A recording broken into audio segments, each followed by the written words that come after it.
It's one thing to find a new band that you really love, but when you find a new band that you really love that plays a genre of music that you typically grew up hating, that's really something.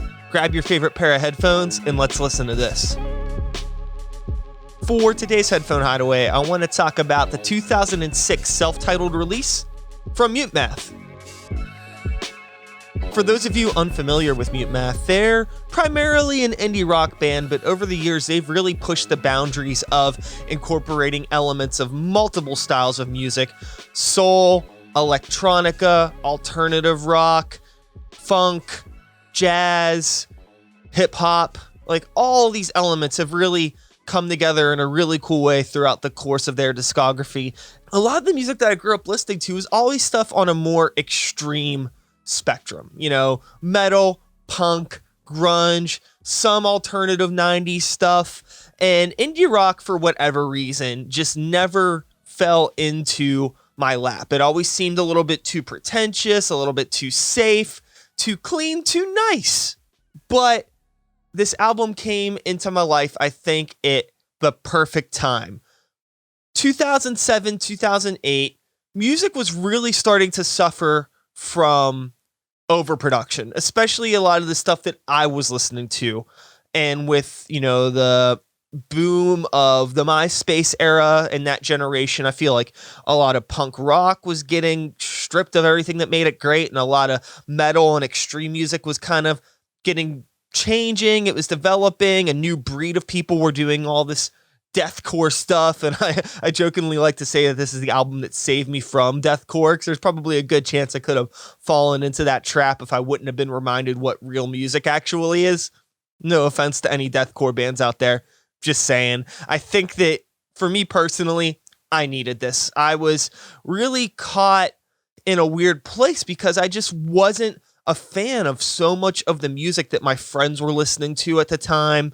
Bands like, Attack Attack or Chiodos or like early Bring Me the Horizon. Like, I didn't give a fuck about any of that stuff. It was just it was like the first time in my life where I was feeling disconnected from my generation, or starting to feel like maybe I was growing out of a scene in a weird way.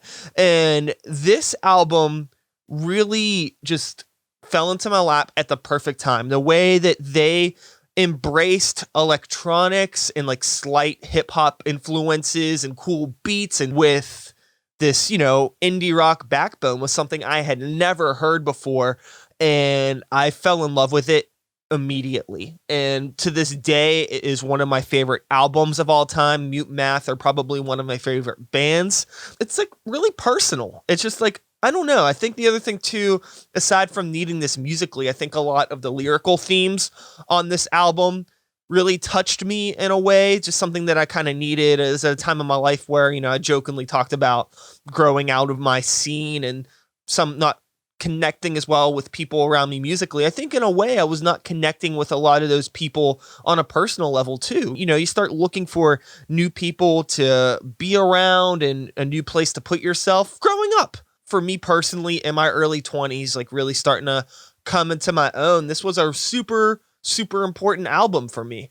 And it's been said that, this band is supposedly kind of a Christian rock band.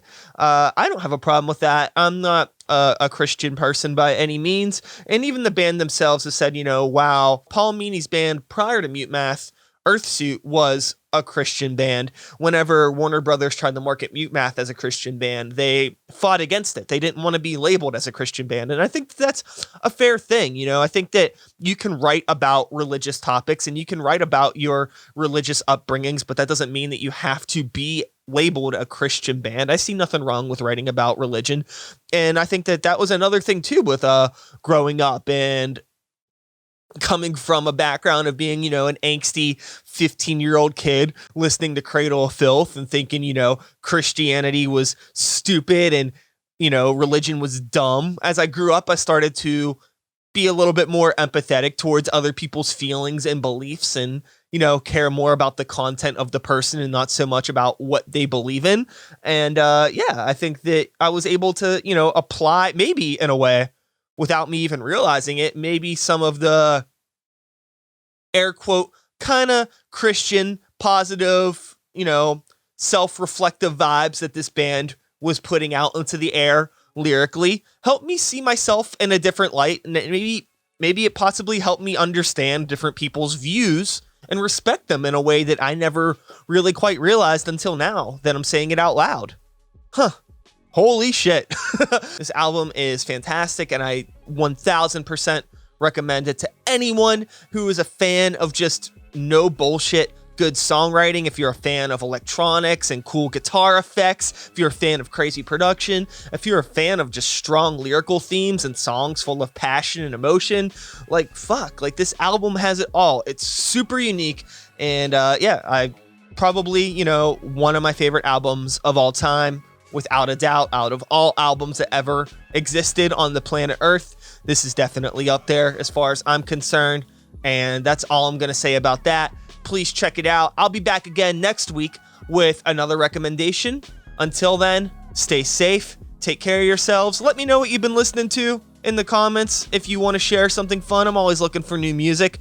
And that's all I'm going to say about that. I think I've said that's all I'm going to say enough times. I really don't know how to end videos. Peace out.